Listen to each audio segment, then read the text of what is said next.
You know it's going to be a good start when the neighborly barking dog starts barking right after you hit record. Hi everyone, welcome back to my channel. My name is Gwen, and today's video is the reread of Memories of Ice by Steven Erikson. If you're new around here, I am doing a reread challenge for the entire year following the Malazan Book of the Fallen, books 1 through 10 in publication order. If you haven't already, you should check out my Gardens of the Moon and Dead House Gates vlog. They're both entertaining, and there's a lot of information there that I completely forgot about since it's been 10 years since I've read these books. And now it is March 1st, and I am starting this bad boy. Now, this edition, let's talk about it because I'm annoyed. I have brought over my Dead House Gates edition, and as we can tell, this looks very different, and that's because it's by Tor. This one is by Penguin House, and specifically, the Penguin House editions are from the UK, and this is not what I wanted. I wanted the Tor one, and I don't know why it's impossible to get this edition for Memories of Ice from Tor, but it is, and my guess is now that mass paperbacks are no longer going to be produced. Tor will now make newer editions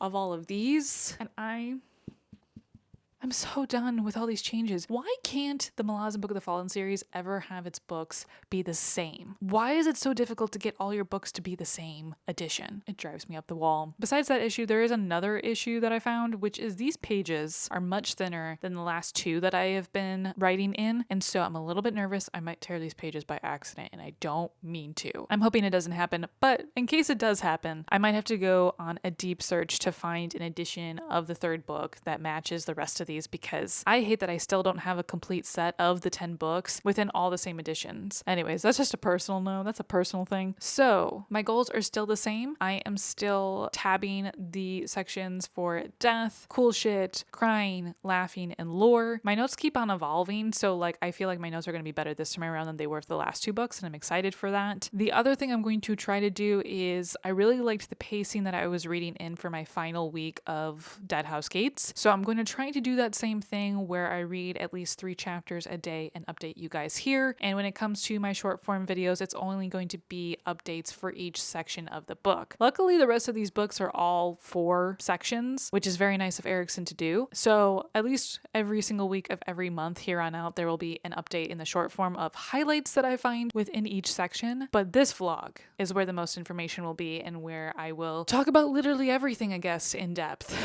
I will say last month's vlog was a lot longer than I had anticipated, and I don't know if I will still talk about the book as in depth, but man, it's really good. If I'm going to ever look back on these videos, I will have so much information ready and available at my fingertips. So with that being said, I'm going to start reading, and hopefully you will see me very shortly today. My hope is to read the prologue and up to chapter 3, maybe through chapter 3. We'll see. So yesterday I didn't have enough time to record, so this is the morning and we are talking about the prologues and chapters 1 through 3. I'm also going to let you guys know my battery is running low, so we'll see how long this actually goes. I'm going to keep it as brief as possible. So the prologue starts with Amos, who are following a Jagat mother with 2 children. Those children then get taken by a different bone caster, not a part of this other group, and she decides in order to save them, she's going to fling them into this rift that looks angry, and she's hoping that it is actually the Jagat Warren. Turns out, when the other group finds her, they're like, no, actually this was tied to whatever's buried here in the ground. As you notice, there's mounds in the ground, and now that thing is going to become free because you replaced which soul is actually closing this rent. We also learned that Kavala, the bonecaster who took the children, is the sister to Tool. Then the other part of the prologue was following Krull with Draconis and Sister of Cold Knights, as they proclaim to Calor that you will never ascend and everything you touch will never become better than what it is. Basically, that anything he tries to do will not come to fruition. And then in turn, Calor curses all 3 of them as well, being like, Krull, you're gonna be nothing. Draconis, you're gonna be killed by your own invention. And Cold Knights, you're being a human too much, so the humans are gonna kill you in some really bad, terrible way. Turns out all 3 of those things actually happened, and also what happened to Calor has happened. This is also why I hate this man, by the way. We also learned during this part that the crippled god was actually a god from a different realm that was pulled by a group of summoners called the Circle, who were trying to defeat Calor, but instead unleashed a god onto a world that he wasn't supposed to be a part of, and it kind of destroyed continents worth of things and people. So that's fun. And then the final thing with the prologue was a one-eyed wolf, was in such an egregious state that it was following the elder god Krull, but then diverted to where this rift was, saw it, looked up at it, is trying to find his mate, and instead of finding his mate, a warren opens up and he chooses to go through it, not knowing what may happen. Chapter 1, we get to meet Gruntle for the first time. He is the leader of a mercenary group that protects merchants. It's only 3 of them, but he is very well known in this circle, and he gets approached by someone named Reese, who works for 2 gentlemen that would like to talk to Gruntle because they would like to gain his protection at some point. So Gruntle goes over and he meets Bouclane and Corporal Broach. I love this grouping so much. This is such a fun group to follow. Like, everything about them is so fun. I have read the short stories for this duo. These characters remind me of being like in the Addams Family, and that's always what I picture them as, like each of the characters within the Bouclane and Corporal Broach world. So they talk to him, and this is where we get kind of a recap of Guardians of the Moon, specifically right at the end of what happened to Darujhistan. So these 2 are deciding that they're going to go into the tomb where the Jagat used to reside, and Gruntle's like, that's fucking hilarious. I'm going to go back to where I'm supposed to be working for the other guy. Y'all have a great day. We learn that the guy that he's working for always stays in his carriage and is a mage, but we don't know what he is or like why he knows all this stuff. But anyways, he encouraged Gruntle to go seek these people out. So we'll see where that goes. The other half of chapter 1 was Talk the Younger. We find the wolf in the Chaos Warren because that's the one that he entered, seeing Talk the Younger, feeling like a kinship with him. He does some sort of ritual, and then Talk the Younger gets bamfed out. Because remember, Talk the Younger got like just jettisoned into this warren when Hairlonk from the Gardens of the Moon was doing weird magic shit. Talk the Younger then gets spewed out where these mounds were, where that weird rent was, is very confused about what the hell has happened. And once he gets up and starts looking around, he goes towards the tower that is there, and all of a sudden he happens on some bones with a certain helmet, and all of a sudden Tool starts talking to him. I was laughing so much during this interaction. I love Tool and Talk the Younger together. They are such a great duo, and especially because Tool's sarcasm is just perfect. But then we enter a character that I have been so excited to see, and that is Lady Envy, because also we get her troop that is with her. There's 2 dogs and 3 other men, and these 3 men, I don't know how to pronounce the country/island that they're from. It starts with an S. I'll put it on the screen, but they are part of this swordsman family tradition where if you beat a swordsman that has a mask that's ranked, you get ranked up 1, and then the other one becomes a lesser, so on and so forth. We will learn a lot more about this later on in the series. I also think you can learn more about their culture in the novels that Esselmont wrote. But anyways, they're very interesting individuals, but only one of them speaks to Lady Envy because he is ranked the lowest, and Tool is the one that's expounding all of this information. The other thing that's happening between Lady Envy and Tool is talking about the mounds and the rent. She's trying to figure out what this is, and Tool is saying, you know, I understand you want to learn about this, but I think the answer is going to be somewhere else because what used to be buried here is no longer here. The matron and her brood have now departed, and Lady Envy also says that it was merely decades ago that they came from the ground. So it took like over hundreds of thousands of years for what was encased in that earth to finally show its reptilian head. As I reread these lines that both Tool and Lady Envy were talking about, I was like, this is terrifying. But it makes so much more sense now what they were talking about, and if this was your first read, you're on the side of Talk the Younger where you're just like, half of these words make sense and half of them don't. We also learn Lady Envy is the daughter of Draconis, and we also learn that Draconis was killed by Animander Rake, which of course is alluding to what was in the prologue. So what else happens here? Oh, Tool gets threatened to fight by the youngest of the swordsmen. He then like knocks that kid out. That was funny. And then they all agree to go, I forget what direction they're going in, but they're all agreeing to go together because Tool has told Lady Envy, the only way you're going to get answers to this place is if you follow me. So that's where we're headed. Chapter 2, we enter Bridge Burners.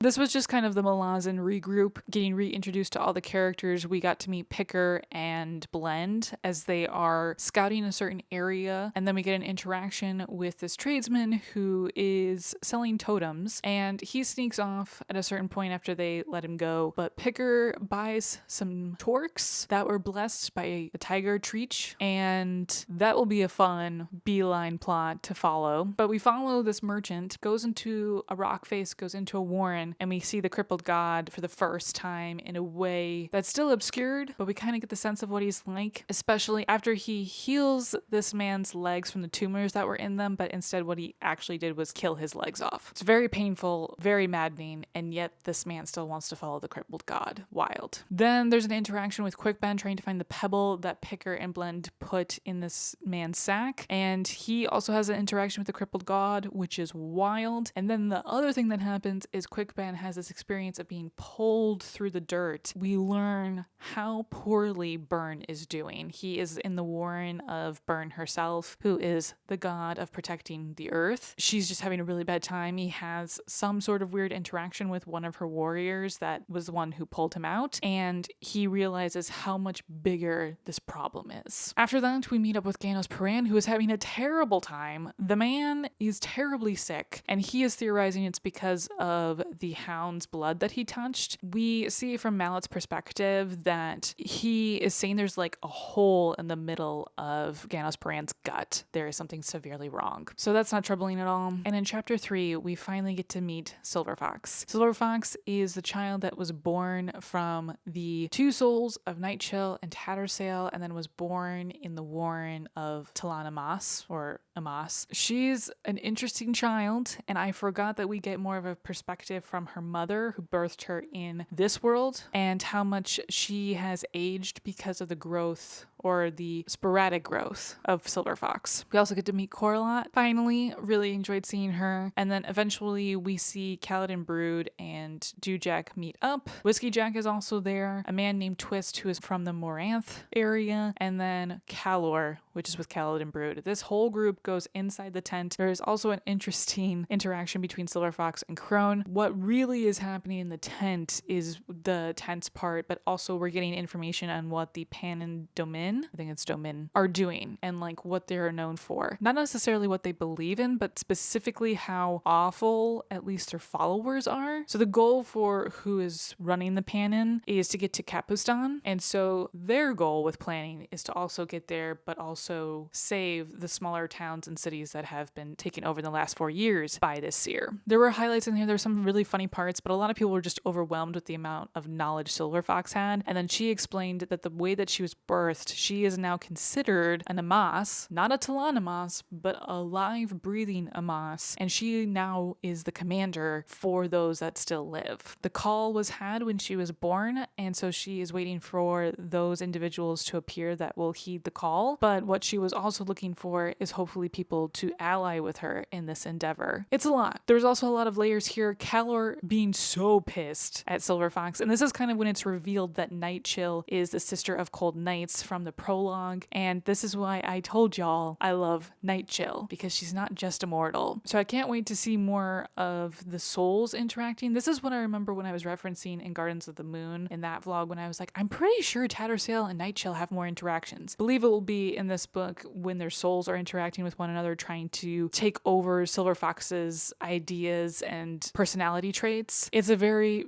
tough fight in Silver Fox's brain, but I do know the outcome, but I'm still very intrigued and ready to read all of that. So at the end, Whiskey Jack and Coralot did have a conversation once again about Silver Fox, but also just what Crone is doing, what Animator Rake is doing. And it seems like this allyship we're getting between these two groups that have been against one another for over 12 years is going to win out with trust. It looks like everyone's, besides Calor, is going to be good on that. Oh, also Whiskey Jack slapped Calor. That was pretty good and I really enjoyed that part. But it also starts the inevitable. Anyways, my goal today is to update you guys once again once I finish this section of the book. Let's hope I do that. I did not think reading this book was going to give me anxiety, but it has. I don't know what chapter 5 was, but it took forever for me to get through. And so now here we are. It is the evening and I have finished the first section of this book. So let me try to do a recap, because a lot happened in this section and then it also felt like nothing happened at all, but there was a lot of lore that happened, so I know I'm gonna miss some things, but hey, it is what it is. Okay, chapter 4 starts with Gruntl's group again, and this section all we really need to know is that his friend, whose name is spelled B-U-K-E, I call him Buck, he decided to be a protector, a mercenary hired hand for Bookling and Corporal Broach, so we'll see how that goes. The next instance, we catch up with Quickben. He is talking to a priestess who's been around for a while, who is a priestess of Burn. She basically lets him know that Burn is sleeping because she's escaping from reality. She's trying to escape into her dreams so she doesn't have to deal with the pain of what the crippled god is doing to her. We then hop to Quickben, Spindle, Mallet, and Ganos Pran going to Kaladin Brood's area because I guess they were called by Whiskey Jack to come over there. They then split. The mages go with Whiskey Jack, and Ganos Pran gets the information about his house, what has happened to his sisters, where Tavori is now as the adjunct, and that Felisin has been sent to that Rust Island from the previous book. His reaction seems very dull, like he took in the information and wasn't surprised, as he said in his own head, but there was a moment where he took some peace and quiet, but it felt like Dude Jack felt really bad for him, but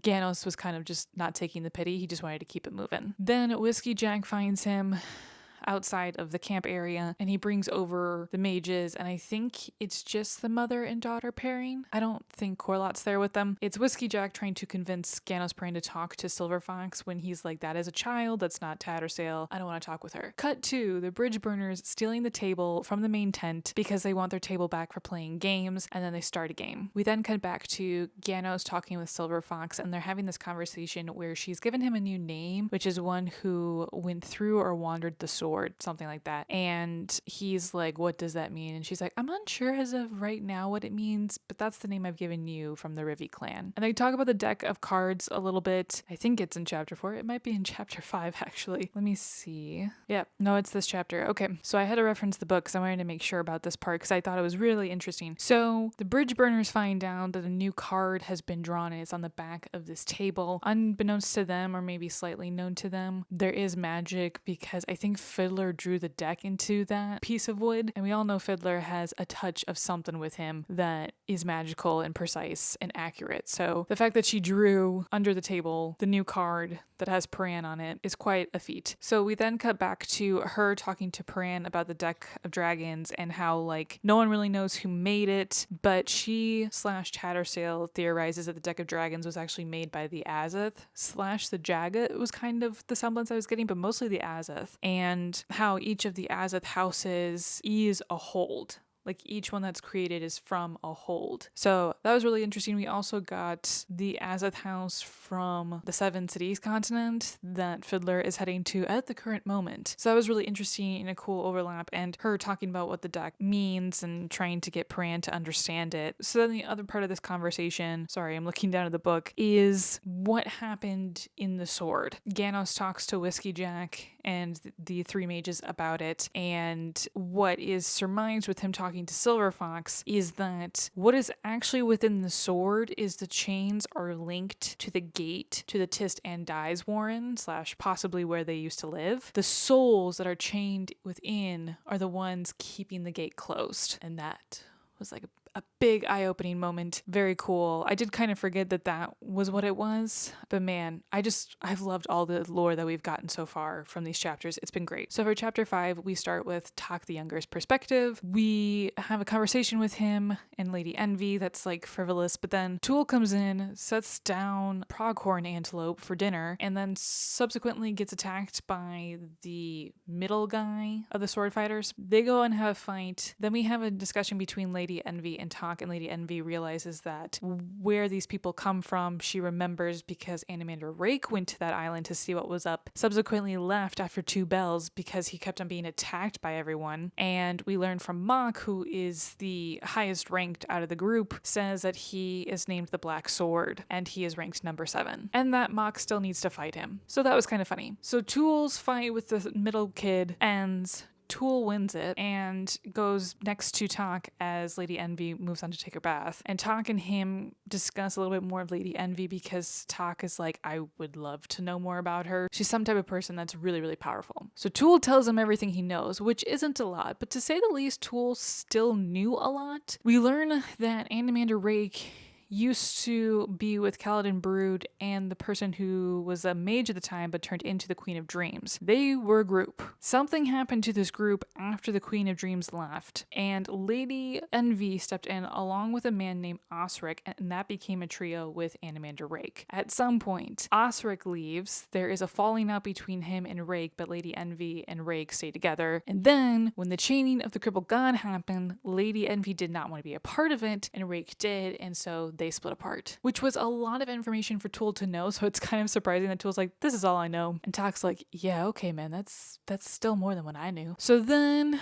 they all sit down to eat. Lady Envy asks for no more fighting. We also learn because Talk the Younger tells Tool, you need to go talk to the guy that you are now above because you have to start the conversation. He can't anymore. So Tool asks the youngest of the fighters, why are you guys here? What are you doing? Apparently, the Panin Domin has been accosting their island with priests, trying to change the island's belief system, and they've asked them to stop. And so now these three fighters are here to start a war with the Paninseer, which is wild that they only need 3 people to do that. It's how good they are at actually being fighters. So they are very happy that even though they are spellbound to this woman currently, they are finally going in the direction that they need to, and that's why they're happy that Talk and Tool are here. After that, it is a whole section in the Kaladin Brood camp where we're going in between many different people's POVs, but I'm going to make this as brief as possible because there's so much that happens. Krupp and Cole and another person from the council arrive to say, hey, Darujistan can help you. Here the contracts are available. Which ones would you like to have as you're going to Kapustan? Krupp is there to make obvious display of the guild.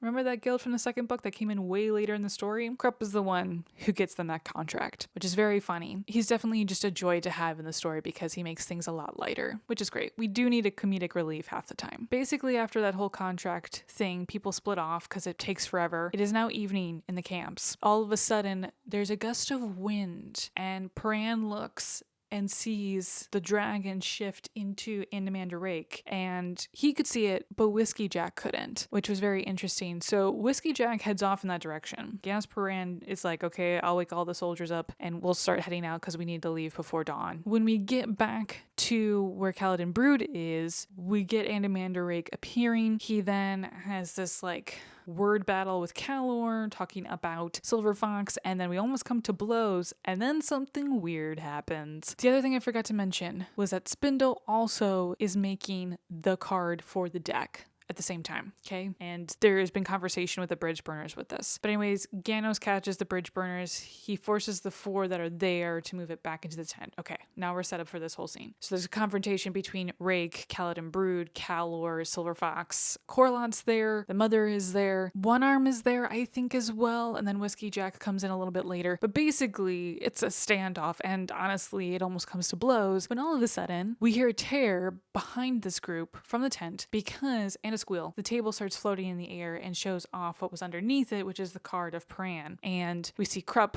holding on to one of the legs, squealing for help. Paran then all of a sudden teleports to there, and somehow with the magic that Silver Fox like gives out, he mentally, his soul gets transported to the Azith house in Darujistan. And then we have one of the first coolest shit moments in this book, which is him going through, I don't know if it's a warren, it must be a warren, or just a secret room in the Azith, and it's a room where you can see every single card that's ever been created for the deck. Because he's learned he's now the master of the deck, he then just like starts selecting some and gets engrossed by them, and he can learn the entire history or what that card used to mean. It's so cool. He then sees Burn's card and he sees the very grotesque thing growing on it and realizes Burn needs to be saved, but the thing that she created, the hammer, to give to her one and only, Kaladin Brood, to then break the chains so that she can be saved. Paran finally learns Kaladin Brood can't do that. He's stuck in a hard place. Does he save the people that are currently living on the world, or does he save Burn? And does that really save everybody? He comes back out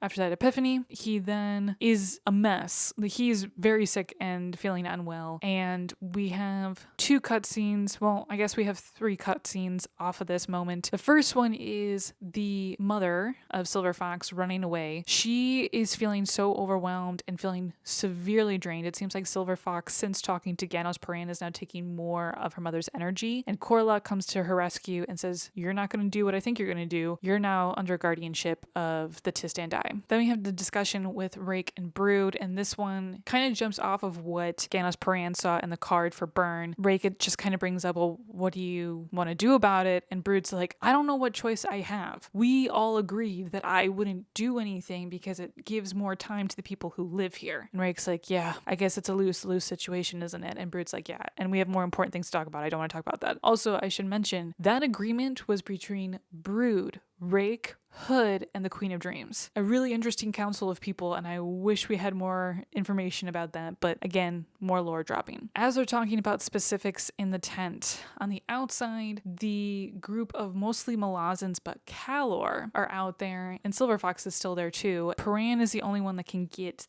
the very big tabletop to land back on the ground, but he looks sickly. And Quickblend's like, yeah, we gotta get you home. We gotta get going. We gotta do things. Let's try to figure out what to do with this because it can't come into the battle. And Silver Fox is like, no, it has to be with us. And Quickblend's like, okay, honey, if you want to bring more magic to this, sure, we'll do it. Quickblend doesn't love the idea though. Then Kalor tries to be in this conversation, being very mean to Quickblend, and Quickblend literally makes a hole in the ground, and Kalor has to drag himself out of it. And Quickblend's like, you know what? I'm gonna head out now. I think this is the time I should head out. So he leaves, and Whiskey Jack and Paran also leave back to the bridge burners area. And I think that was the end of chapter 5. There's possibly things I'm overlooking that are important. Those were the highlights. It was a very long chapter. And the last chapter I read, chapter 6, focused on Gruntl's group and Buclane and Corporal Broach. Basically, what Gruntle learns is that the person they're protecting is a priest. He doesn't know of what, but it seems like this man is trying to speak to the people of the cities they're passing through and trying to convince them, please don't follow the Paninseer. It is awful. It is not worth it. And then they reach a point in their travel where they pick up some of the Barghast. Let me see if I can find this word. I'm going to pronounce it Barghast. Who knows if it's actually correct, but they pick up some siblings that are Barghasts, 2 brothers and 1 sister, and the sister is very forward. She's a fighter, she wants to bed people, and she wants to do it now, all the time. And the boys are kind of subdued. As they're going on their travels, they see a carriage turned over and a big hole is gouged in the side of it, and also there's an upturned tree that seems to be destroyed. It seems to be like a burial site. We learned a little bit earlier that that's a Barghast way of burying them as a burial thing. So anyways, that's the scene we walk in on. We then finally get the 4 people approaching, which is again Buclane, Corporal Broach,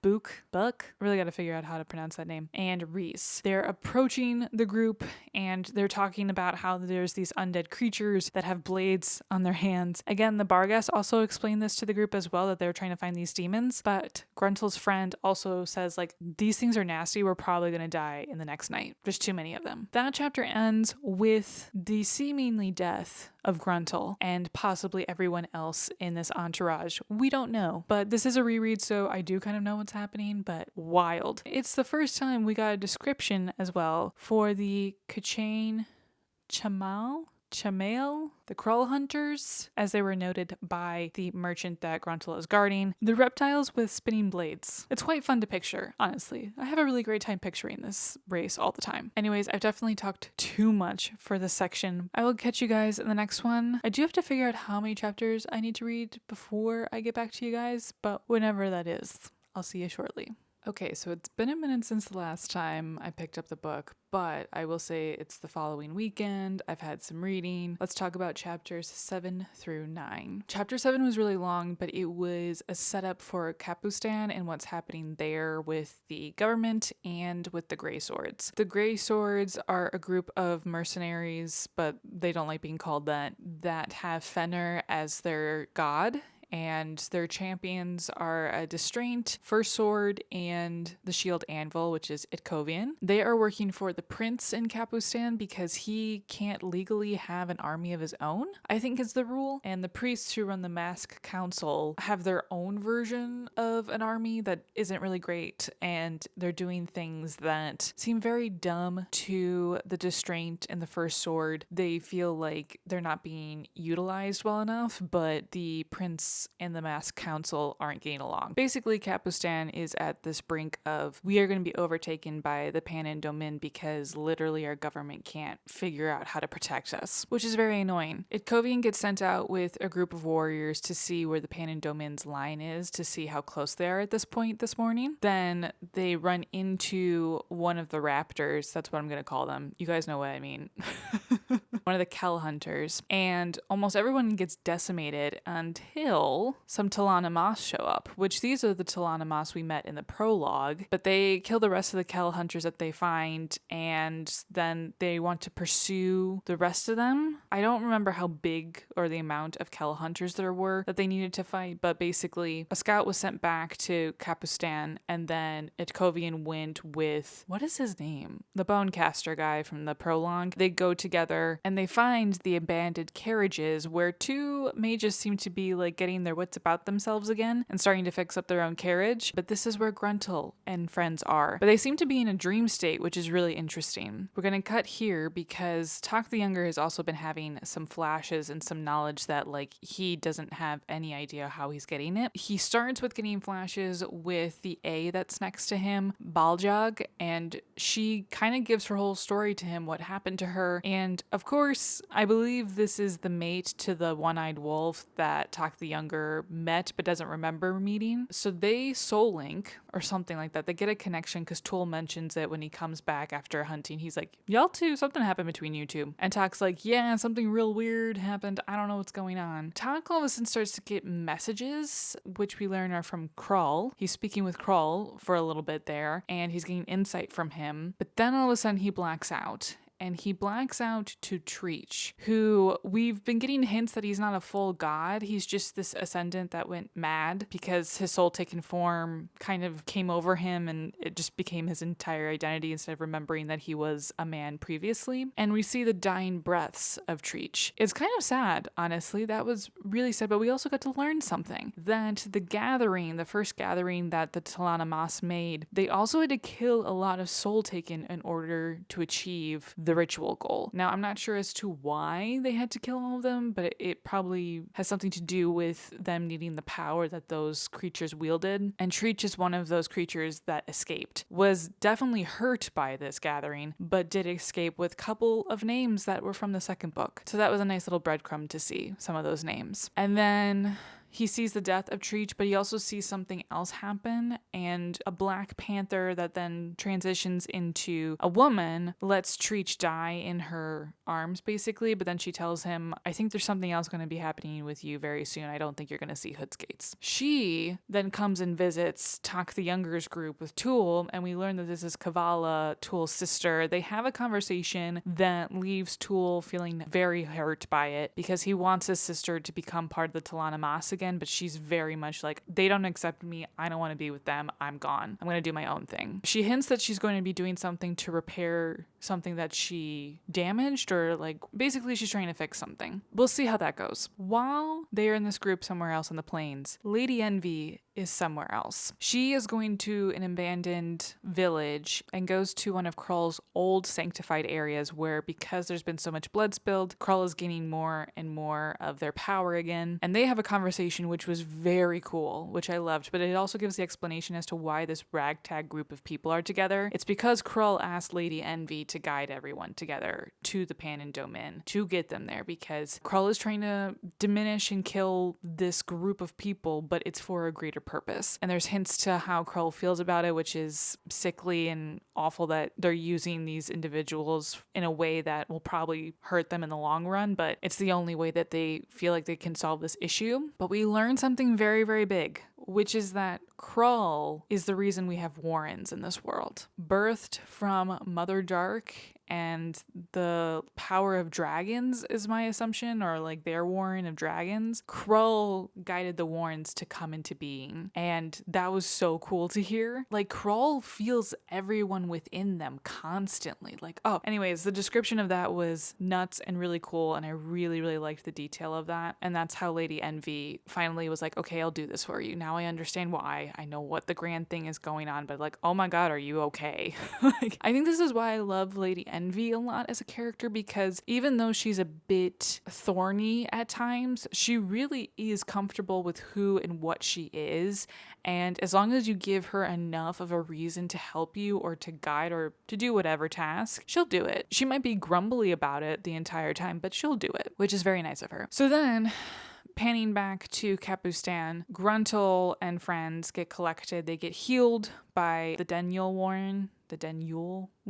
And then going back to the city, we then have the First Sword, who is the lead commander, waiting for the return of this group. And then he gets a weird message from the Herald of Hood, who is a Jagat. Oh, I kind of skipped over something. The thing I skipped over is that the scout that went ahead went with some Talanamas. They talked with the First Sword and the Distraint. Had a good conversation, but it's still like we're waiting for everyone to return. So anyways, 3 Bonecasters are now in the vicinity of this. Back to the conversation. Basically, Hood is giving out a hand to say, hey, if you want a backdoor to like bamf away now before the battle actually starts, all of the Grey Swords can leave now. You can just leave through this warren. I'll get you somewhere safe. That is not taken into consideration. The First Sword actually finds it very rude that Hood wants them to go against the contract and then physically leave people that are incapable of fighting the Panin Domin aimless. Like they don't have anyone to guard them. So he pulls out a sword, and then the Talanamas appear because the Herald is a Jagat. Before anything gets worse, the Jagat goes back into the warren, gets pulled back. He did get a scrape from the First Sword's sword, and when he goes back into the warren, we get a little bit of something there, which transitions into chapter 8, which we find the Herald. He goes back to Hood's realm, but he keeps on saying now that he is disfigured, so he can't be the Herald to Hood anymore. He's not picture perfect. So he goes back to the Jagat warren, finds a fissure that smells of the crippled god, and he follows it, and then he becomes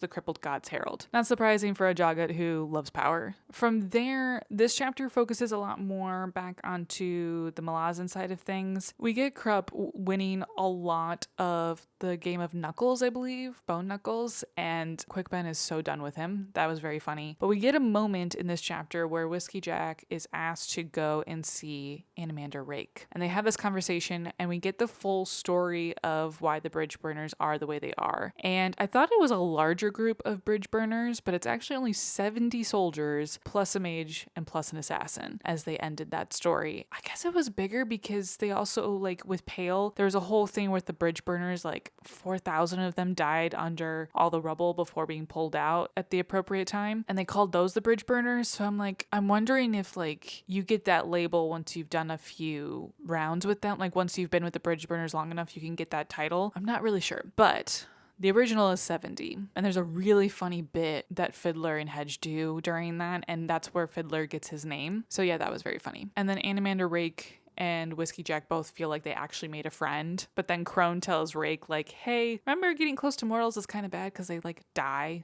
a lot sooner. And Rake's like, just let me have my moment. Jesus Christ, woman. We do have a little side moment with Krupp and Silver Fox's mother. I can't pronounce her name, the vessel name that she's given herself, but she gets gifted by Krupp some copper jewelry, and she's like, I've already been gifted this from the Rivi clans, like they don't really do much. And Krupp's like, no, these were specifically found under Darujistan, and let me tell you, these are the real deal. These hold the spirits that your clans hold as their gods. Please wear them. They will help you. And so she takes them. And we'll see if there's going to be any real difference, because so far I don't think we've seen if there's been a difference yet. And then chapter 9 was only with Tak the Younger's group. And this was heavily giving us the lore of what the Panin Domin is, what all the disgusting things they're kind of doing. In the easiest of terms, it's a lot of killing people, eating, and essay. Trying to keep it clean for YouTube as best as I can. So with that, at the end of this chapter, Tak the Younger decides that he's going to depart from the group and follow this like fevered group of people that are destroying this place that they're in. And Lady Envy's like, you can't do that. And he's like, no, I need to. I think I have a plan to get back to the Molassans. And so he goes a separate way. The one thing that I did miss to say in the chapters previously is that it is now noted that Fenner is gone or seeming to be almost losing all of his power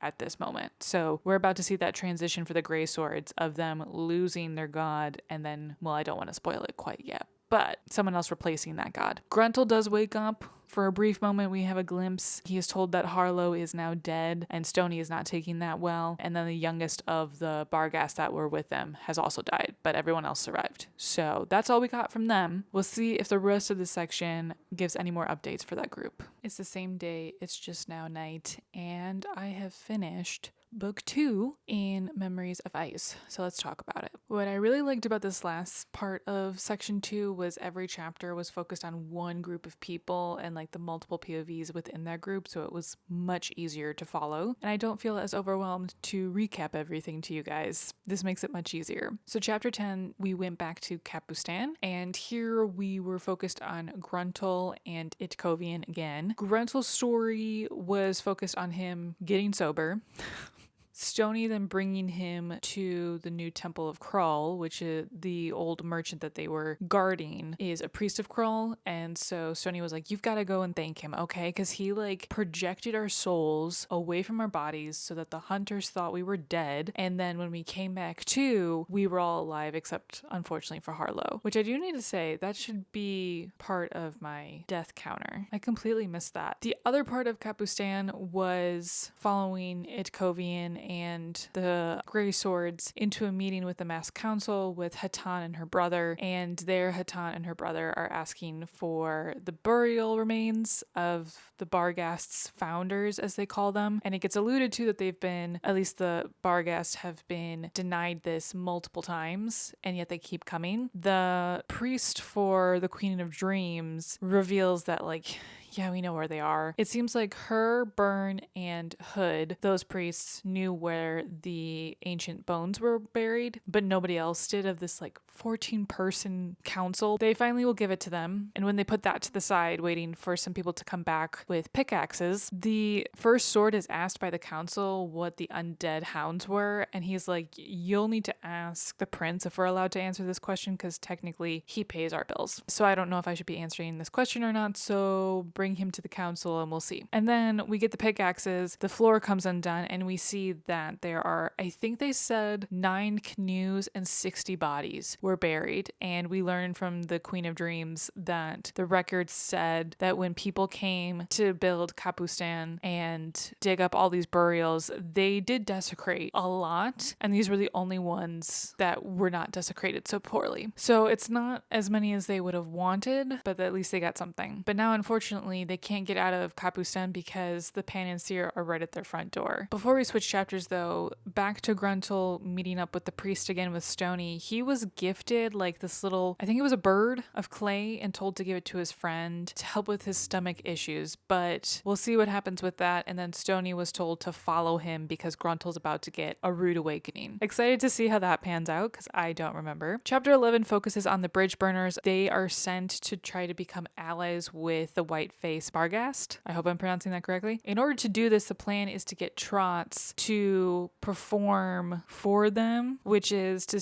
fight to the death to prove his leadership qualities, I guess. Because his entire tribe is dead, he has to prove that he can rule a tribe, that he can be a chief. His tattoos and lineage don't prove that at all. He has to prove himself in the ring. So this whole chapter is about this. A lot of things do happen though. Something that I forgot to mention in my last update was Quickben trying to get to the bridge burners because he was a few days behind. Through the Warrens, he's having a lot of trouble, and he's realizing it's probably because of the crippled god. But when he gets to the Warren of Hood, it has a lot less issues, and upon that he finds a soul that is very trapped, but it's shown as a little acorn that's warded off. He learns that the spirit's name is Telemandas, and he needs to get out of this because he needs to help his current generation of Barghast to get the fuck out of their own asses and go to war with the Pan and Seer. So yeah, that happened previously, and now Quickben coming into it, he knows that he's late and Trot is probably going to be fighting soon. We cut to Paran and the rest of them, and it's a really great fight scene. I actually really liked this duel, but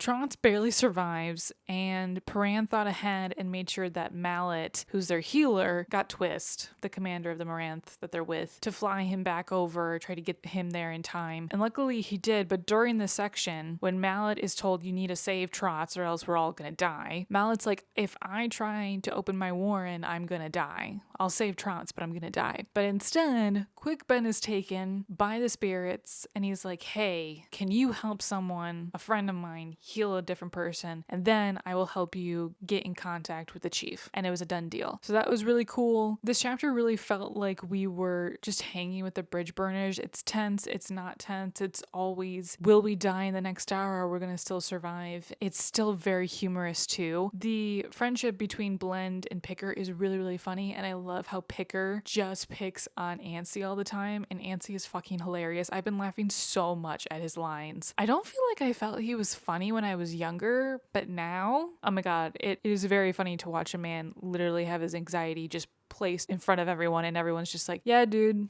we've been doing this for years, please chill.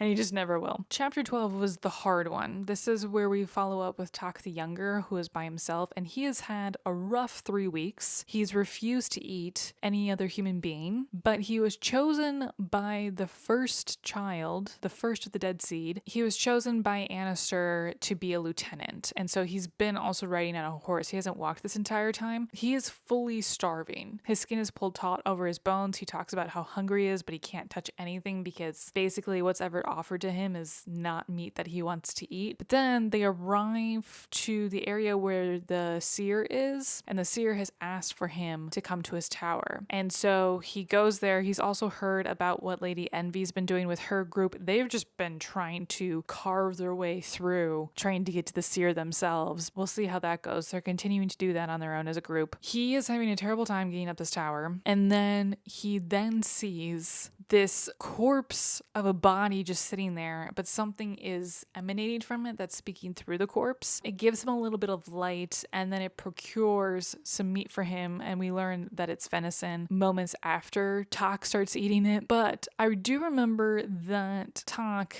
does get captured and like goes through some very awful things torture-wise, but I forgot if it was from a Jagat or something else adjacent but worked with the Jagat, and this chapter does answer this. It's a Jagat that's in this decrepit body, but when it starts to use its own power and sorcery towards Lady Envy and her group, it's very obviously, you can see the image of the original Jagat. And I do believe this is the Jagat who was imprisoned by that Rent in Morn, but got released because those 2 children were placed into it instead, which is all the way back from the prologue. And now Tak is encased in a bone-cracking hug of the matron. So this is going to be terrifying. I don't really want to cut back to Tak, but I know we will, and it's just going to be very painful to be in his head. We'll get through it, Tak. I swear. Krull is so sorry you have to do this. So unfortunately, that's where we leave Tak for now. And in the last chapter of this section, we are going back to the Malazan/Brood group, and it's focusing on the mother of Silver Fox, who is going through a time and is kind of refusing help from anyone now after this point. It feels like she's battling with herself, wanting to die, and her spirits and guides of the Rivi clans just refuse her. And so she's having this mental break of not wanting to help anyone, wants to be alone, is very disagreeable and irritable. And I just feel a lot of empathy for her. I do forget, of course, what happens in the end with this book, but yeah, it's very painful to see it, you know, within her, and then seeing the outside perspective as well with Whiskey Jack. Whiskey Jack originally talks with her and then goes seeks out Silver Fox because she has also been very away from everybody else by herself, and now has 2 of her own bodyguards that are Malazan, and they're like, well, she's technically Tattersail, so that's why we're following her. But they seem like very nice women. They're sisters. And Tattersail tells Whiskey Jack, like, I'm just very hurt for my mom still, and I'm just trying to do what's best. And I, you know,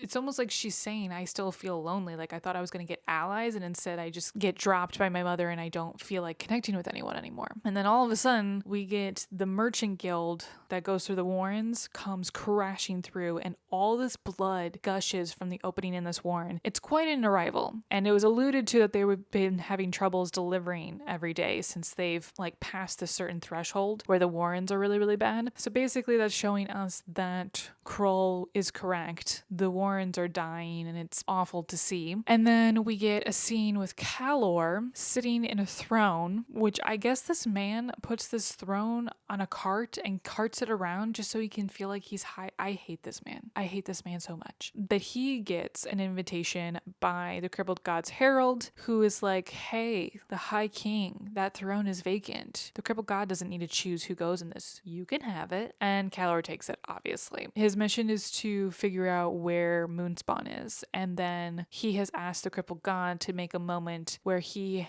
has an opening to Silver Fox. And I think I know what that's going to entail. I think I know what moment exactly that is. I hate even thinking about it. Anyways, I will mention this. Corlott and Whiskey Jack are officially a pair. That was very cute. And we also got to learn there that the Tistan Die don't really do companionship between one another, and children just kind of happen out of boredom. Very Tolkien-esque. So the final scene is we go back to the mother of Silver Fox. She's having a dream and she is falling from a cliff. She's holding on to a cliff and there's like abyss, a storm underneath her, and she's barely hanging on. And then all of a sudden, the undead dragon, remember from book 2? You remember that really big dragon that was undead and it was really fucking cool? Well, that Bonecaster saves her, drops her off in the same plain area where she gave birth to Silver Fox in the warren, and then heads off. All of a sudden starts to hear voices, but she can't see who's speaking. And they said, well, once you want to see us, then you'll see us. And then she kind of goes crazy again, being like, why can't you just kill me? Why can't you just leave me alone? And that's where the chapter ends. The next section is called Capustan, so I'm pretty sure this will be the official battle of it. I am nervous. A lot happens during this. A lot of very sad things happen, but this is also where Itkovian becomes one of my favorite characters of all time. But there's also going to be some really interesting moments too. I don't feel like there's a lot of cool shit happening in this section. It felt more like build up, like the slow progress getting to the point. But I do think even from book 2 to book 3, this pacing between stories is much better, like even now, which is wild because I thought book 2 was such a big difference from book 1. But from here, I'm like, oh my God, it's really easy to figure out who's who and where everything is. It's very nice. It could also just be me having a reread of this series and it being easy to follow because of that, but I'm going to assume this one's easier to read in general. Okay, so the next time I talk with you guys, it will be the next 3 chapters because the next section has 6 chapters, which is so nice. So I will see you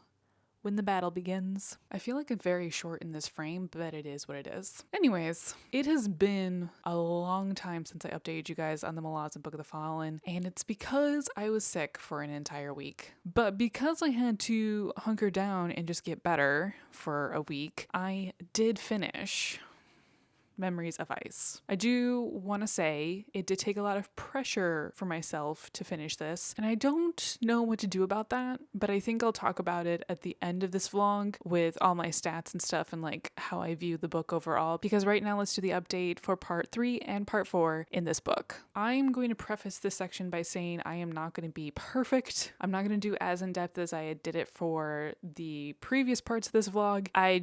That's a lot, and both of these parts were a lot, so I'm going to do some brief synopsis stuff. And if I miss out on any of your favorite parts, let me know in the comments what they were. So, part 3 is entitled Capustan, which means it's the battle of the city, and a battle did happen. It was overtaken in 3 days. The Grey Swords had a very difficult time, and barely any of them survived. Itkovian was basically brought back to health so that he could then have this epic moment with Rathfenner that we will get to, but both the Distraint and the Mortal Sword passed. Gruntle also had a climactic interlude. Every time we panned to him in this part of the story, it was just him getting meaner and meaner and killing so many people that he was, I can't remember if it was 3 stories or 4 stories, but he was on top of a building that was full of dead bodies. And also there was a ramp to the top. The rooftop. Wild. And then the other part that I will say is a highlight is that Corbel Broach and Bouclain could like care less what was going on around them, because Corbel Broach was just animating the dead people that kept on dying in their vicinity. So they had guards constantly. After 3 days, 3.5, maybe 4, then we have the Barghast and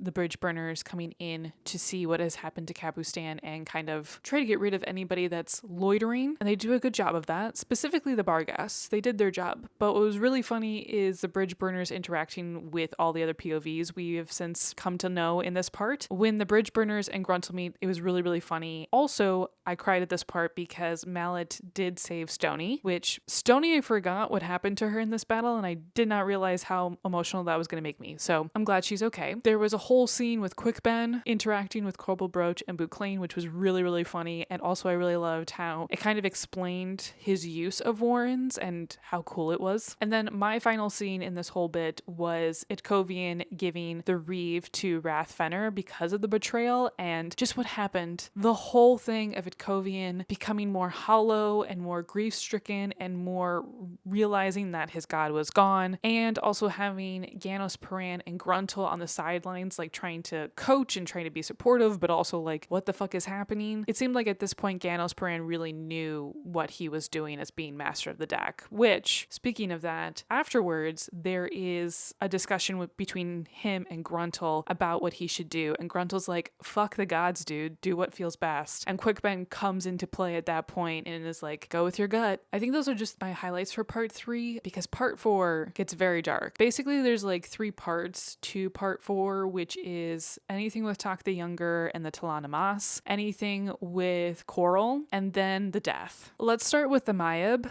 which is the mother of Silver Fox, because that incorporates all of the Talana Mas, it incorporates the beasts, it incorporates the Talan A, and it incorporates Tak the Younger and the Seer. So what Silver Fox did not tell anyone was she was making a world so that her mother could be forever young. She was making a safe space for her mom and did not tell anybody she was doing this at all. She just felt like she had to do it herself. What eventually happens is the Mayab comes to terms with this. She greets the Rivi spirits. They help her go see the beasts, and then they release Tak the Younger from Tog's mind, soul. I'm not really sure, but basically at that point, Tak the Younger was dead, and Tog still had his soul within him, and he wanted him to be reborn. So that happens, and Tak the Younger then becomes a young child in the former body of Annister, which ew. But anyways, so Tak the Younger has been reborn. The Mayab is fine, but she's like Burn. She will now be sleeping for her entire life and dreaming. There is no longer a body that she'll ever return to, but this makes her happy. And that's what Silver Fox wanted. Unfortunately, though, Silver Fox feels at this point like she's lost sight of her plight and like what she wanted to do for the Talana Mas and the Talan A. She feels very alone.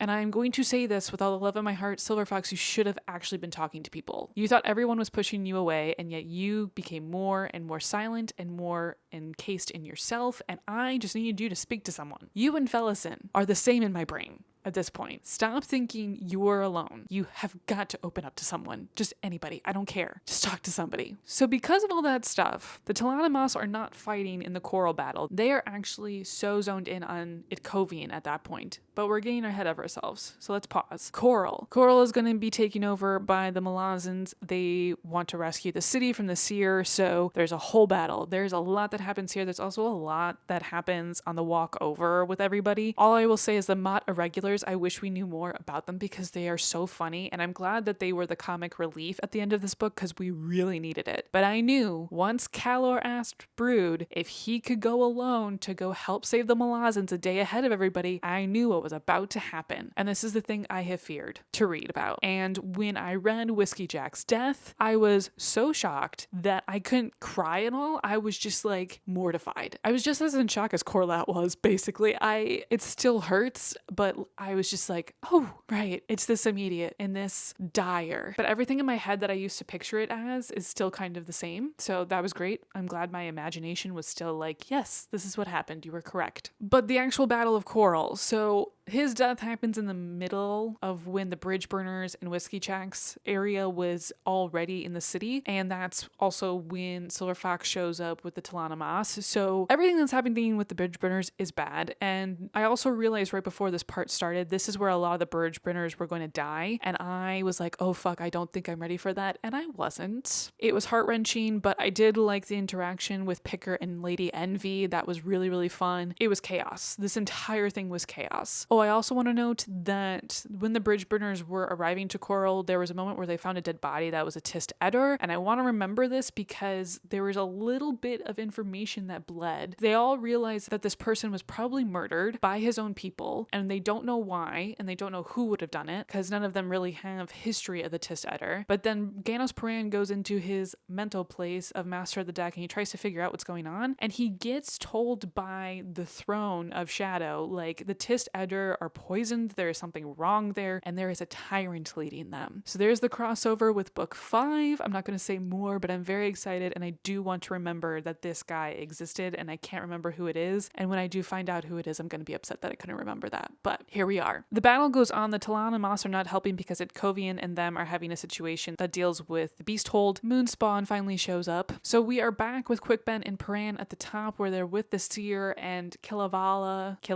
It's Kilava, I think. Tool's sister is there. She wants to kill the Seer. Lots of people want to kill him, and instead Quickben does his little ploy, and they are back in Morn, right outside the thing in the sky, the Rent. There is a moment of redemption for the Seer because he is a Jagat. This is the Jagat from the prologue that Kilava put him and his sister into the Rent. He somehow got out, and now they're trying to save the sister. And so what they do is they say, hey, if you take your sister and let loose the Warren of the Jagat in Burn, you will be left alone forever. You will be safe. She will be safe. Nothing will harm you in here. You just need to keep Burn alive by letting loose Animos Felic. I forget how to pronounce that, but they're Warren. So that was really sweet and very kind. And then we basically get the funeral scenes. Everyone realizing about Whiskey Jack, Jack seeing him, that, emotional. I think with Whiskey Jack, I didn't cry a lot immediately because I knew what was going to happen. But oh my God, with Kovian, I did not realize he was dying. I had completely forgotten he died.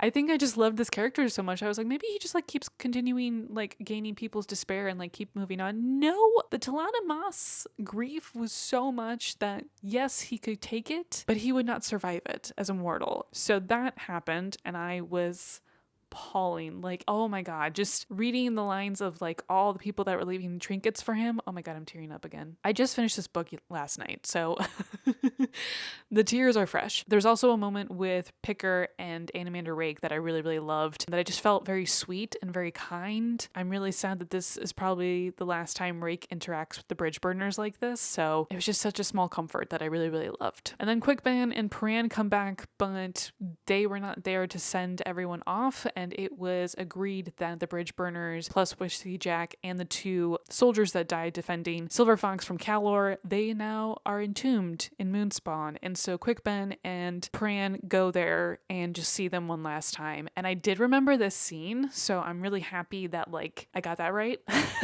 I like had completely forgotten, and then I was like, yeah, Quickben goes there for some odd reason, but and he put the pebble there so they can come back. I just felt like a lot of chapters were closing in this book, and I really liked that. Now, Jack does give the bridge burners the like, please retire. I can't go through this again with all of you. I need you guys to be safe, the rest of you. So that's what happens. Oh, I should also mention that Paran blessed those that were dead in Moonspawn. So I don't know if he blessed all of the bridge burners or if it was just them, and we still don't know really what he means by blessing as the Master of the Deck, so we'll see how that goes. Another little thing to note is that Tool is now human again, or in a mass, shall we say. He is not Talon Amass anymore, and there was a little scene with him and his sister walking away. He also said goodbye to Talk the Younger without Talk the Younger realizing who it was until it was too late, but him and his sister are walking off, and the Barghast group sees them because they look very similar, and Hatan immediately starts flirting with Tool, so we'll see where that goes. And then the epilogue. Finally, the epilogue, which is bittersweet. It is Ganos Paran telling the Jagat in the Finest house, the Azoth house in Darudistan, that he's going to the opening of Picker and Blend's new bar, which is in Krull's temple, I believe, which is hilarious. I don't know why they did that or bought it, but you know, I think that's really funny, especially how much influence Krull has had in this story. And the scene is all of the bridge burners coming back. than the group of Cole, Murillo, Krupp, and Baruch just sitting in there telling stories. But there is one person there who's just been recently resurrected, which is Duker. And the man is fried. The man is shell-shocked. I think this is the only scene we'll ever see him again. And this makes me very sad because I wish there was a full ending to Duker. But who knows? Maybe I should just ask Erickson. Unless I could find it somewhere if people know what happens to Duker in the end. That man deserves peace and quiet and tranquility. That's what he needs. One more thing before I forget. I believe in part 3, this is where it was taking place. Ganos Paran had an interaction with Nightshell in his mind through Silver Fox, where she discusses that her brother needs to get out of Dragonpur, and like how Dragonpur is basically like the gate to Curled Ghislaine. I hope I'm pronouncing that correctly. It's the Tistan Dies Warren or world. I forget if it's a world and a Warren in one, but anyways, they discuss that he needs to be let out, and Ganos Paran is like, I'm sorry, I don't even know if that's even possible. And she's like, no, it needs to happen because right now there's not enough souls to keep it carrying on, and we need Draconis out to help us with the crippled god. So we'll see how that works out. Obviously, there's going to be some issues with it, and Lady Envy was the one to tell Rake at the end of Quarrel that her father wants to get out of the sword, and his reaction was like, okay. And she was like, you're not like gonna act on it or do anything? He's like, there's nothing I really can do, and I'm not surprised he wants to get out. I don't know, lady, please leave me alone.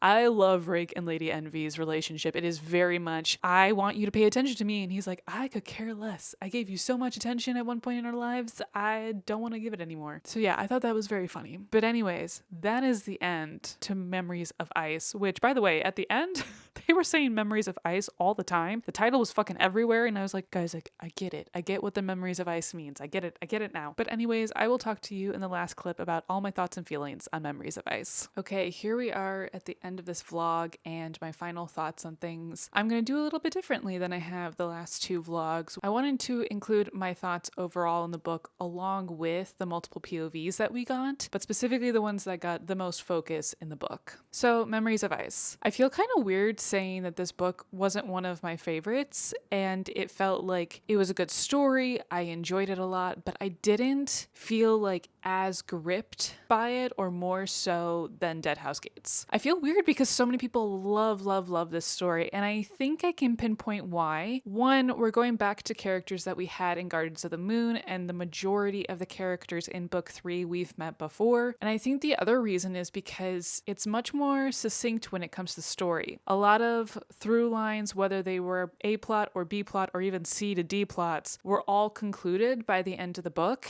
and there wasn't a lot of strings left that weren't the big overarching storyline of the 10 books. So I get why it can be someone's favorite. For me, I think Dead House Gates has such a grip on the darkness and the impact of the chain of dogs. It's impacted me in a way where I'll never forget the experience of reading Dead House Gates. Whereas with Memories of Ice, it felt like boom, boom, boom, the plot continued. We had some struggles, but like we kept on going. And it never felt like it slowed to a crawl where it exaggerated grief or it exaggerated the awfulness that happened in some of these scenes. With that being said, I don't think book 3 is not going to be in my top 5. It may be. To be honest, I have no idea, but it wasn't bad. I really did enjoy myself, but I also had some issues when it came to reading and picking up this book. Y'all didn't even see the in-between time. It took so much effort for me to actually physically pick up this book. I was having a lot of issues of, I was just more interested in other stories. There was like a wall coming up that said, we're not going to read this actually. It's really hard. We don't want to do this anymore. I am fearful that I might not be a rereader. And I think the reason that is because once I know a story, I don't love experiencing it again and again and again. I'm not an avid rewatcher unless it's like a sitcom maybe, but otherwise it's pretty hard for me to reread, review, re-experience something because nothing's going to change the first experience. However, what I will say with rereading this series right now and getting through book 3, there's such a joy of coming back to a series for understanding and seeing all of the intricacies being laid out for the story to continue, and seeing all the milestones that are happening for a character and where we're going to end up with them later on. Having that is really cool, and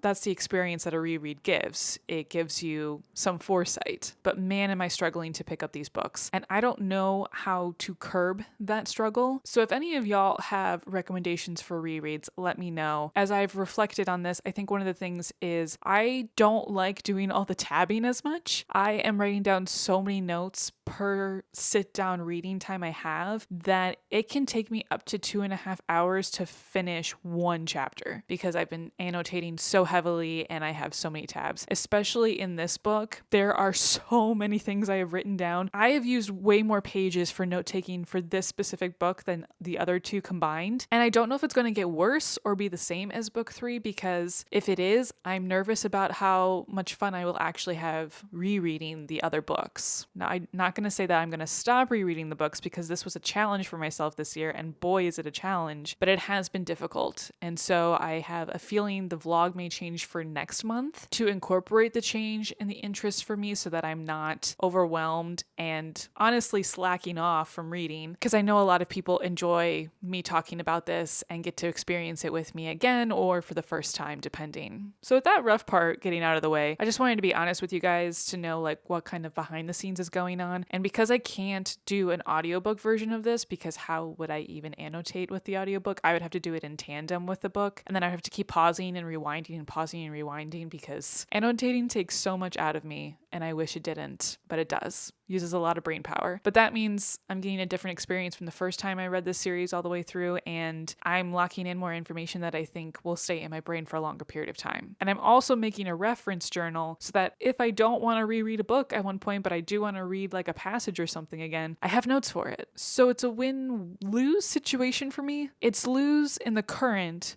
but it's a win for future me. It's so frustrating. So with that out of the way, let's talk more about the stories within this book. I have listed Talk the Younger, Ganos Paran, Quick Ben, Silver Fox / the Mayab, Whiskey Jack, Gruntle, and Itkovian as the main focuses of this story. I think we were the most in their heads, and even though we had some other POVs thrown in there as well, they were way less than these 1, 2, 3, 4, 5, 6, 7 people. I guess I should also include Picker, because Picker did have quite a few. There were usually B or C plots of it. Rarely was Picker's viewpoint ever the main plot until I think the last quarter of the book. So for Talk the Younger, I knew this was going to be happening. I remember Talk getting so badly hurt in this book. That's why I was super surprised he was introduced in book 1, but like Talk the Younger was never going to have it easy, and it's so sad. But also to know his ending, this book is detrimental to his psyche. The things that Talk the Younger goes through this book is dehumanizing, it is terrible, it is harmful, it is brutal, and rereading it was still difficult. There were some passages where I was like, I didn't need that much detail, but I understand the process that Talk the Younger is going through. I just wish he didn't have to go through it. I wish no one had to experience what he was going through, honestly. For Ganos Paran, it was probably the most interesting storyline in the whole thing for me because it's where he gets his title. He's trying to act as best as he can as a captain for the bridge burners and is going through a tumultuous time, body, mind, and soul. And at the end, he's not totally comfortable yet with who he's become, but he is a lot more confident with Quick Ben at his side. And I loved that start and end to his story. For Quick Ben, he was just the fun character. He was the Loki of the group,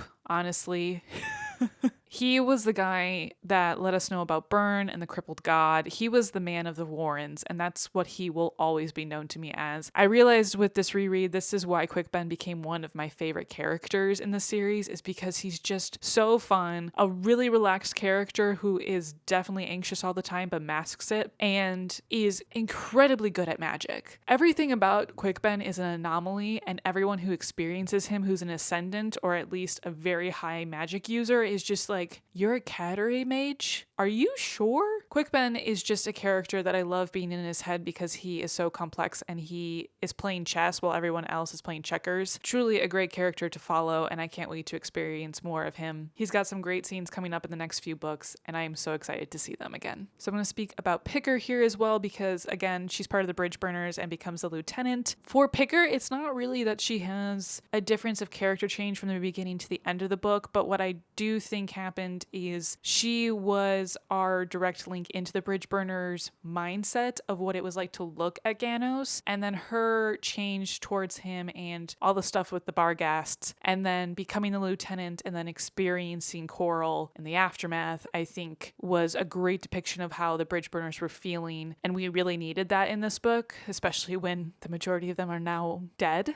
I also really like the perspective of Picker and Blend. They were just a fun duo, and I remember thinking, like, are they? And then at the end, when in the epilogue, Ganos says that Picker opened up a bar with her partner, I was like, I was correct, they were lesbians. And yeah, that was really funny, just for me to realize at the reread, like, oh yes, they are together. They aren't this close just for whatever random reason. They are romantically entwined. And I love them as a duo too, truly. It's really, really fun. Okay, to finish off the Bridge Burners, let's talk about Whiskey Jack. This was written in stone that he was going to die in this book. Can I just say, the foreshadowing of his death is so obvious now to me that I'm just like, why did you keep on making Whiskey Jack say these things? I think what was the nail in the coffin was Whiskey Jack's conversation with Dujek about wanting to retire and what he was going to do with his retirement, and Dujek saying, I know that's probably what you want to do. We have a plan for all the Bridge Burners to retire, yada, yada, yada. But Whiskey Jack constantly talking about it and then having Corlott also talk about it was like, y'all need to stop. Y'all need to stop doing this. No. It was a little bit too obvious, maybe too on the nose. But his death, let's talk about it a little bit. I did not cry when he died, and I thought I was going to. It was one of the reasons why I think picking up the book was hard for me, because I did not want to experience a significant death like his again. But when it happened, I was just shocked. My reaction was like, Pikachu face, you know? I think what shocked me was I thought it was Calor and him facing off, but it was just Whiskey Jack protecting Silver Fox. And it was what he said he was going to do way at the beginning of the book, and that is what happened. So RIP to Whiskey Jack. The other thing I wanted to mention with his story is his romantic partnership with Corlott. I thought it was incredibly well done. I loved their conversations. I especially loved their conversations when they fought. I just really liked their relationship. I thought it felt very real. This is also why Corlott becomes one of my favorite characters to follow, because she is just so cool, and I love her willingness to become mortal. Again, with her emotions at least, I really, really love that. And also the fact that Whiskey Jack became BFFs with Andamanda Rake in his last few months of life is pretty awesome. And I think that's a really good way to show that Whiskey Jack was a true person at his core, and he was there for humanity's sake, not necessarily to run a military group. So let's talk about Silver Fox and the Mayab. Mayab is how I've been pronouncing it. I am not sure if that's how you truly say her name, but that's what we're going to go with for the video right now. She was one of my favorite perspectives. I thought her discussion about motherhood and how she felt about having her child at the beginning versus the end of the story again was profound, and I really felt touched by her. Everything she talked about with her depression and falling more and more into despair was just such a good, harrowing storyline. I loved the people who cared about her. I loved where she ended up at the end. I loved the reflection of Byrne within her story. When it came to Silver Fox, however, I remember when I first read this book that I did not like Silver Fox, and when I picked it up again this year, I did not remember why, and now I do. Silver Fox to me had the same problem that Fellison had in Deadhouse Gates, which was, why aren't you communicating with people? It felt like she isolated herself because she didn't want to tell anybody, thinking that they would lead it back to Calor, or maybe she just felt so defenseless that the only way to keep herself safe was just to be on her own. I don't know. I also think her going from the age of 9 at the beginning to all the way, I'm guessing early 20s to mid 20s. It never really said what age she looked like. Everyone just said she looked like an adult woman now. And I was like, what does that even mean? Adult women have a range. But anyways, I think her growth spurt was so rapid, and then not having someone who was maternally there for her or paternally there for her to coach her in being communal with other humans and just being a little bit more relaxed instead of feeling so pent up about this huge thing that she had to do, which was the second gathering with the Talanamas. And then she fucked it up.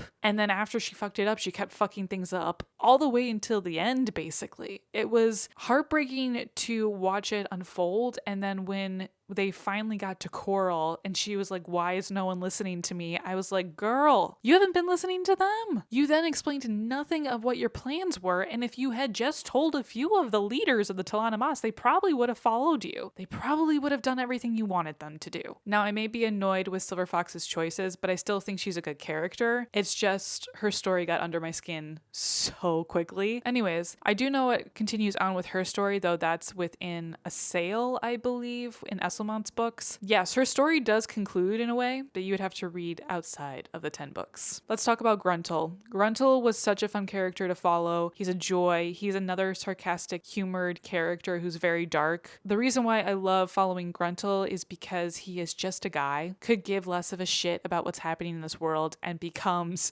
the mortal sword of Treach. Trake. I looked into it. They ended up with Trake. That's what it was. What I loved about Gruntle's character arc was basically a man who's angry at the world, but as long as he gets his coin, he's fine. A man who's angry at the world and is in his poison of choice. And then a man who's angry at the world, but will defend his friends to the day he dies. And that's Gruntle in a nutshell. I don't think there's any better way to describe him than those three things. So when it comes to Coral in the end and his friendship blooming with Itkovian and also supporting Stony, I just loved that aspect of him, and I can't wait to see him in future books because he's going to come back. But he's just a grumpy man, and I love him being in situations because he'll just be blunt. So that's why I love Gruntle as a character, and his character arc didn't end as sadly as some other ones, though I think the pain that he still goes through is pretty dark. And finally, let's talk about Itkovian. This character is in my top 10 characters of all time for the Malazan book, The Fallen, and this is the reason why. I mean, his story doesn't technically start until part 2, but there is nothing like this sweet man who then changes drastically because of a betrayal and then falls into deep despair and at the end takes on the biggest grief in this world and then dies. This is where I cried the most in the book with his funeral procession. This was heartbreaking, heart-wrenching, but the fact that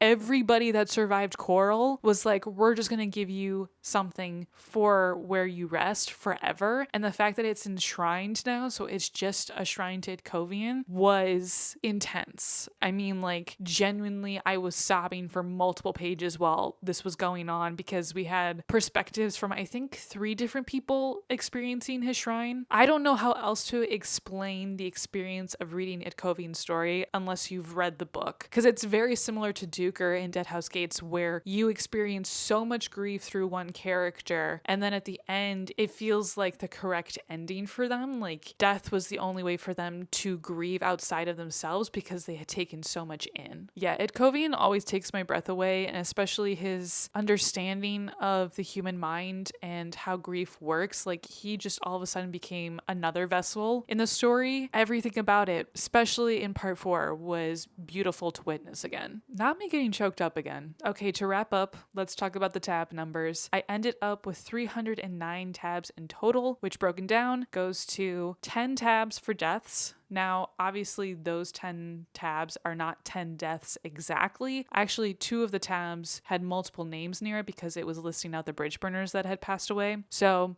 triple the number or something like that. That's more accurate to the deaths. For cool shit, I only had 5, and I feel like in this story, the reason why there wasn't a lot of cool shit was because so much of it was just sad. There was a lot of death, and none of it was cool. Laughing Out Loud was 24 tabs. I had a lot of fun in this book. Again, having the almost complete package of bridge burners is always hilarious. Talk the Younger and Tool were really, really funny. Animander Rake sometimes was really funny as well, which was surprising. So yeah, I did enjoy myself, even though I also did cry, which, speaking of crying, I cried 4 times, which I believe is less than in book 2. And I think the reason I cried less was because I knew the biggest deaths, but when it came to the final scene, like basically the funeral scenes, that's when I was a sobbing mess. Telemas. And then the final tab is lore. Again, like I told you guys, I wrote a lot of lore, but now I only mark when I actually physically tab something for lore because it got confusing in the notes. So I tabbed 266 times for lore. I don't know how much more times plus to add to that 266 to also include all of the stuff I did write down for lore, but let me just say this book was jam-packed with it, especially when it came to the magic system, Warrens, and the Telanamas. Also, I forgot to show you guys, but this is what we ended up with. When this vlog comes out, it is going to be April 1st, so that's wild, which means House of Chains will begin. I don't remember much of the books from here on out. I did look at the Dramatis Personae list. I know this book is Karsa Orlong's book, like that's what I remember about it, but I did forget that we're going back to some things in book 2 more than I realized. So one of the scenes that I have never forgotten since I finished the Malazan Book of the Fallen 10 plus years ago is in this book, and I don't think I'm ready to read it again, but I can't wait to see what my reaction will be this time around since I know the outcome. But no spoilers in this video. We'll talk about it in the next one. And with that, thank you guys so much for watching this video. Let me know your thoughts on Memories of Ice, and I will catch you in the next video.